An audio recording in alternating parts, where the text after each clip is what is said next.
You can turn your King James Bible to Luke chapter 3. Preacher boys become Satan's toys. Little unique sermon title here. You say, what are you talking about? Well, for many years I saw things of preacher boys, these young men, and they're called to preach. They just know that they're called to preach. And they're in their teens and they're getting out of high school, and they've born and raised in the church, and ever since they were little, they're baby, they're baptized and things, and then they go in through the whole thing. They grow up there in Sunday school, and then they get into the youth group, and then they go the whole way through, get out of high school, go to many times the church's actual school, and then it's okay. My pastor said I should go to Bob Jones University, and so I'm going to go to Bob Jones University or Tennessee Temple or some other place, and I'm going to get my official, whatever degree, whatever you'd want to make it, that these guys will come through, bachelor's or master's or, PhD or something like that, which is kind of weird why a Bible college would give out doctors of philosophy degrees, but beware lest any man spoil you through philosophy, but we won't get into that.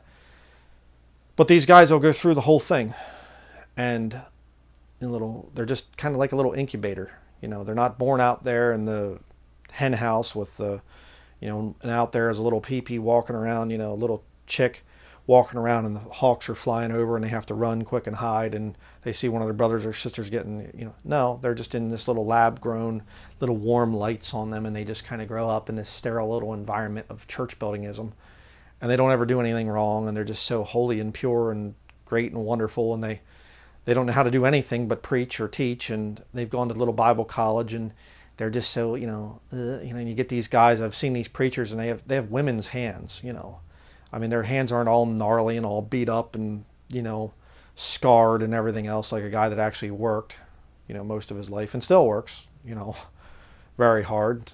And they don't know anything about that stuff. And there's a danger there. That's what this study's about. And you see a lot of the preacher boys that were there, part of the Hiles Anderson College preacher boys that I've known of over the years, and they come out and they get into their church buildings, and next thing you know, there's perversion problems, and the guy's molesting children, and he's a sodomite now actually, and he's this, and he's, I mean, I've known Baptist preachers cover up all kinds of sin, and they'll get into all kinds of wicked stuff. Knew a guy that was a friend of the ministry years ago, and he was going to a King James Bible-believing Baptist church. The guy knew Peter Ruckman and the whole deal, and, hardcore, hard preaching. And the pastor that was this hardcore Bible-believing preacher was molesting this other brother's twin 8-year-old girls. And when the guy went to go to the police about it and the authorities, the people of the church got mad at him. They said, we should have settled this thing within, among ourselves. Huh? The guy's a pedophile. But what's the problem? Well, he was a preacher boy. Raised in church. Squeaky clean. Luke chapter 3, verse 21. Now when all the people were baptized, it came to pass that Jesus also being baptized and praying, the heaven was opened, and the Holy Ghost descended in a bodily shape like a dove upon him. Like a dove. It wasn't that he is a dove. And a voice came from heaven, which said, Thou art my beloved Son, and in thee I am well pleased. And Jesus himself began to be about 30 years of age, being, as was supposed, the son of Joseph, which was the son of Heli, and then it goes down through there. But Jesus was 30 years old when he started his ministry. Now, I've said this thing for years and years. Problem number one with preacher boys. If they're under 30 years of age, they don't usually work out. Why? Well, because you haven't experienced enough of life. Preachers should be older men. They should have gray hair. And it increases over time. Preachers should not be young men. I know Bob Jones Sr. came out and he was preaching revivals when he was 13 years old. No. I just need to tell you today that the Word of God, look at the time. I'm sorry. I want to cut this revival short. I need to get home and get to bed so I can get up for school tomorrow. No. Preachers should be older men. If Jesus waited till he was 30, why should a normal man preach when he's in his 20s, or especially when he's in his teens. And I've seen these young guys, they get all full of themselves and everything else. Knew one, and he's just going to be a preacher and everything else. Went off to some Baptist church and he got his preaching and everything and just fell apart. Came the whole way here to Northern Maine to interview me the one time. Flew on an airplane to come up here, did a video. Joshua Alvarez is who I'm talking about, the guy's name was. He got so messed up. You need to get out there and you actually have to have a job and work and get your hands cut and dirty and whatever else and things. Get some skills there. And then wait till you're 30 and then you might be ready to preach. Mark chapter 6.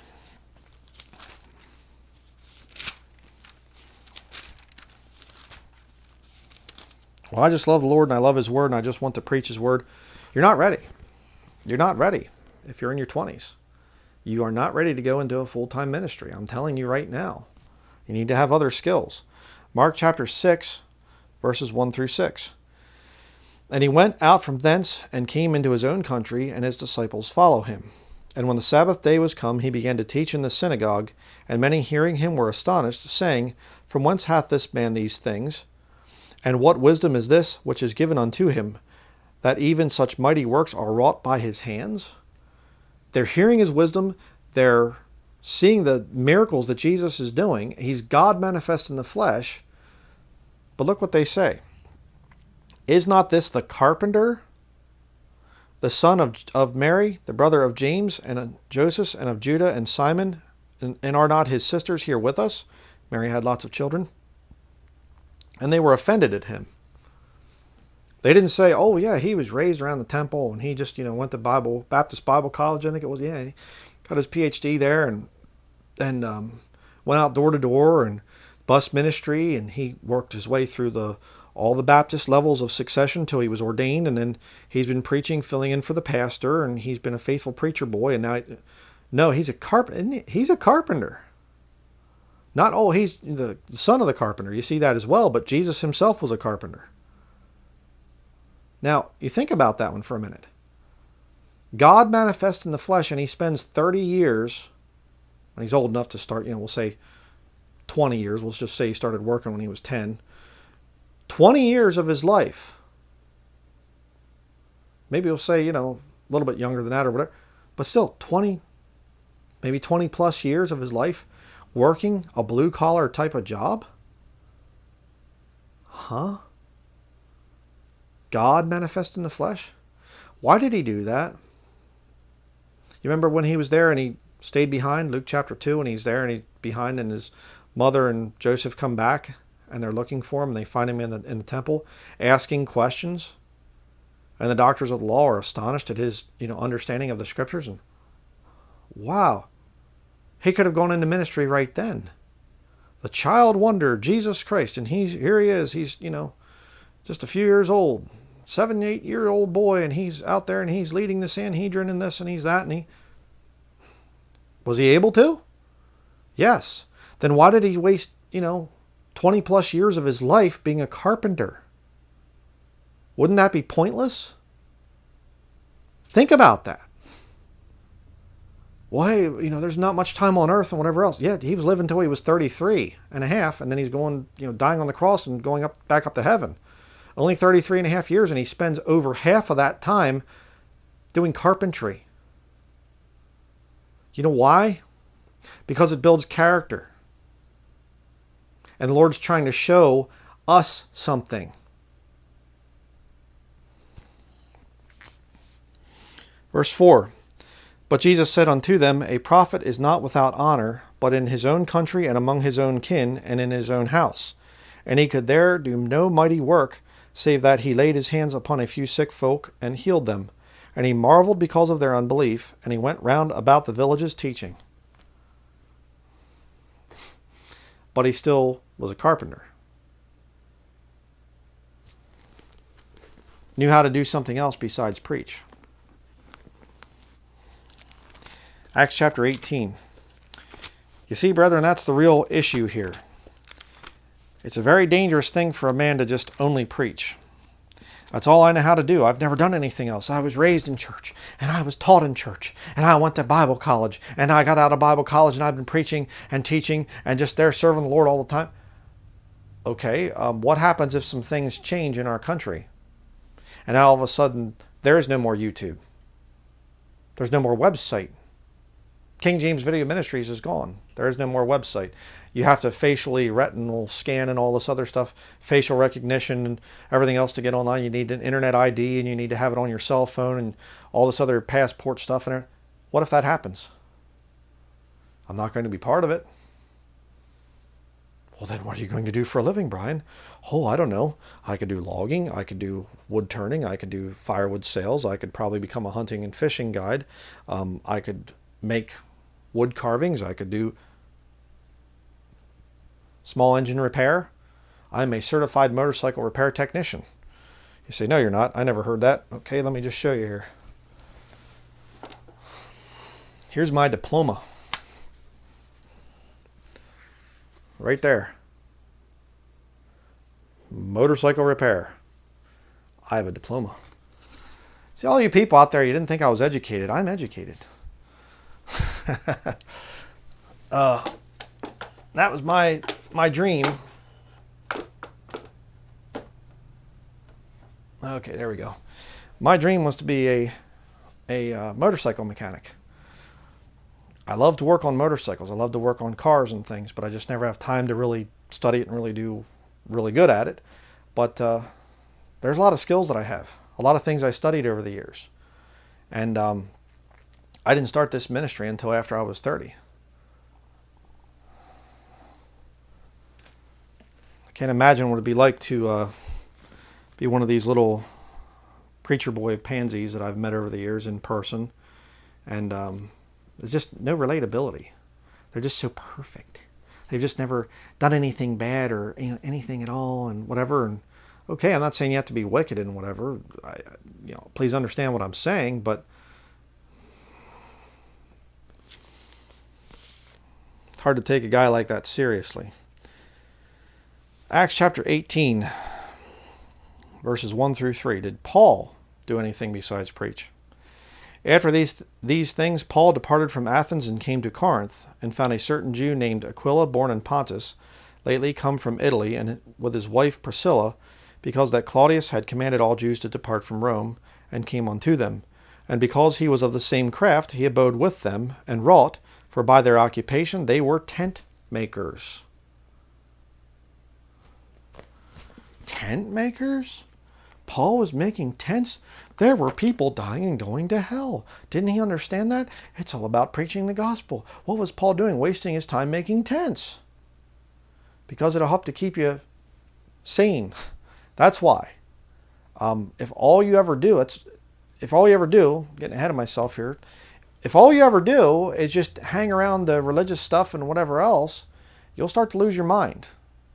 God didn't intend for you to just be constantly in the Bible and preaching the gospel and just all that all the time. I mean, what did the Lord do? Did he ever do anything as far as going to the Garden of Gethsemane or going out on the fishing boat with his disciples? Yes. Again, why did he spend the first 30 years of his life being a carpenter? Working with your hands is something that's good. So you young guys out there, it's good that you study the Bible. That's great. I'm not trying to discourage you. But find something to do with your hands. Be a mechanic. Work with wood. Work with metal. Become a blacksmith, in other words.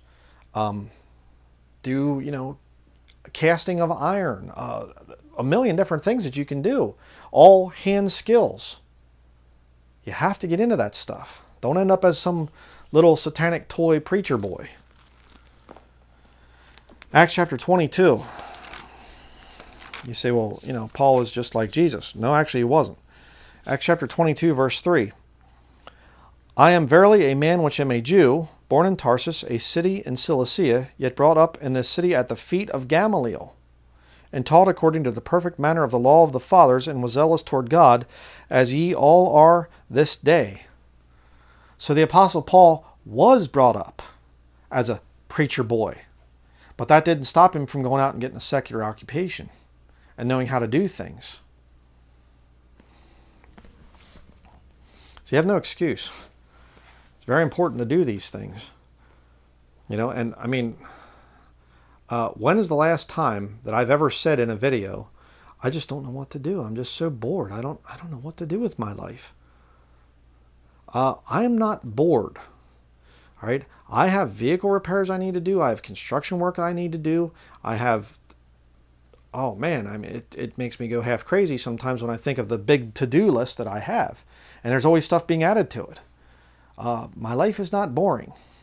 Okay, but if I'm just sitting around watching YouTube videos and whatever else and just going to read the Bible and whatever else, that could get boring after a while. And please understand what I'm saying there. God's Word is beautiful and exciting, and witnessing to people is a wonderful thing. But God intended you to work with your hands, brethren. You have to do that. 1 Timothy chapter 3.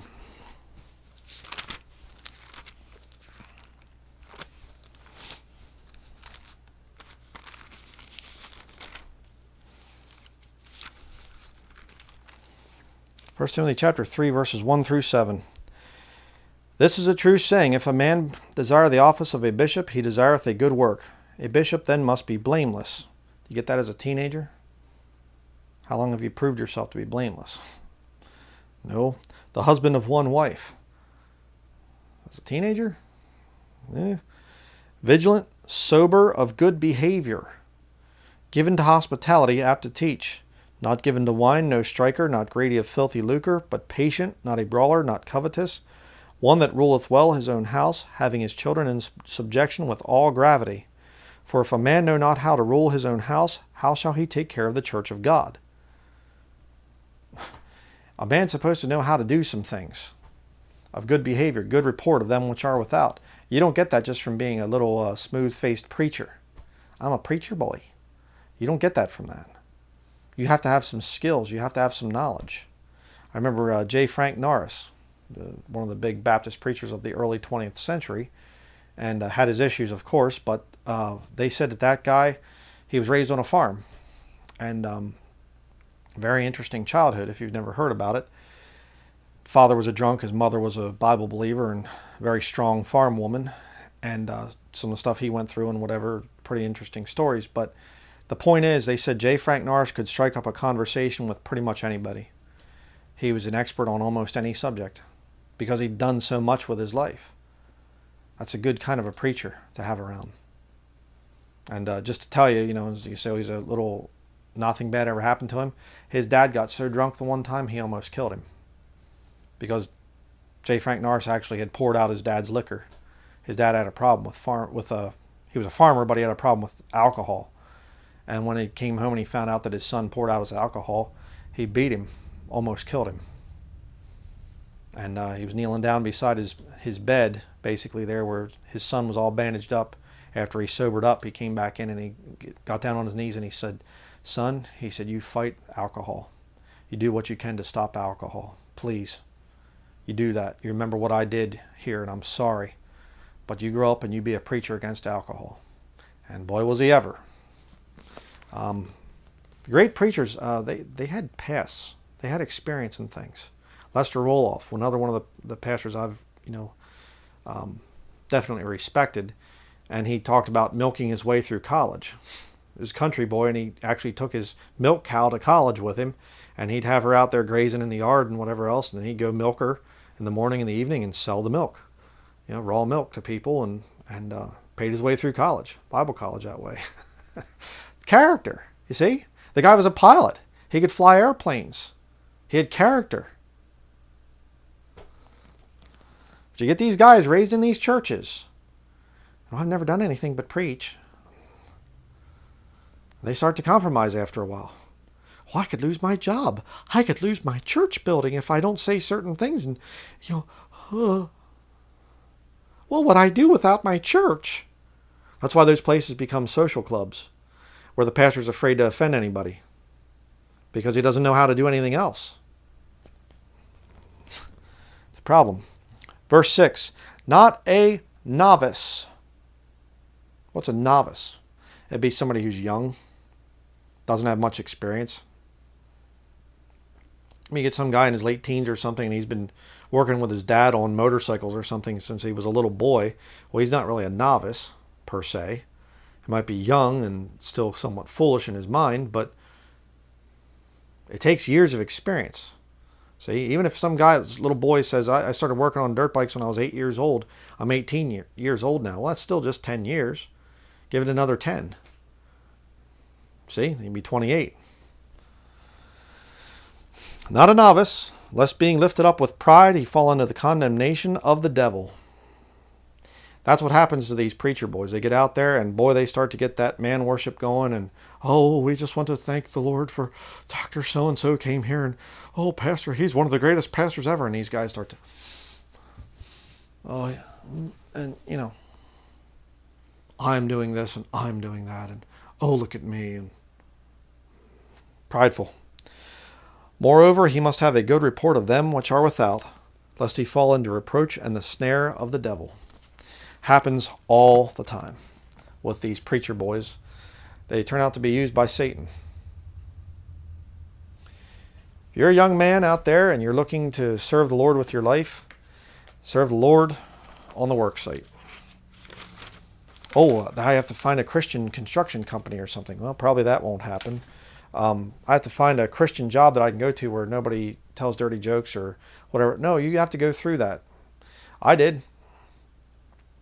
You have to go to some place where people are smoking on lunch break and you're out there and you're trying to get some fresh air and they're standing there talking to you with their cigarette and whatever else and you're saying, Lord, I'd really like to see this guy or this girl get saved and just give me an opportunity to witness to them. And you try to witness to them and you go through all that stuff. Oh, I got close that time. They were getting close, but then somebody else came walking over and started a conversation and boom, snapped them out of it. And you'll go through that stuff. You go through the thing of your, I was using a plasma cutter the one time at the one factory I worked at, and one of the sparks went up and went right up my nose. Hot molten metal essentially up my nose. That's a pleasant feeling. Unloading a big thing of windows the one time for big boats that we used to build, and there was a screw sticking out of this where the boats or the windows were screwed together, this kind of a wooden frame, and I didn't see it, and the guy it slipped out of his hand and it hit me right here, that big screw sticking out, and just went right down like that. Missed the tendons and everything and the veins there, but sliced me just down in like that. Blood all over the place and everything else. Character. It's character. I don't know how many times I've been in logging accidents. Had, one time had my hard hat off and a big limb came down, hit me on top of the head and just drove me right down into the ground. I was knocked out for I don't know how long. Build character. Well, no, I don't think I want that. I think my calling is to be a preacher, and I'm just going to go to Bible college as soon as I get out of school, and I'm going to go off and I'm going to get a good church and I'm going to be active there, and then I'll take over as a senior pastor when I'm 22 years old.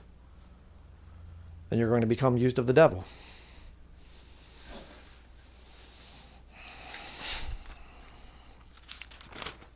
So, I'd recommend that you be real careful of that stuff. Enough said. If you're going to listen, then great, praise the Lord. If you're not going to listen, you're just convinced you're just going to be a preacher and whatever else, well, what can I say? Excuse me. So that is going to be it for this study, and we will see you in the next one. And please do pray about it. Pray about everything I preach to you in these videos. Don't just take what I say as gospel truth and whatever else and have to do it because Brother Bryan said so. No, the scriptures are your authority, not me. So we'll see you in the next video.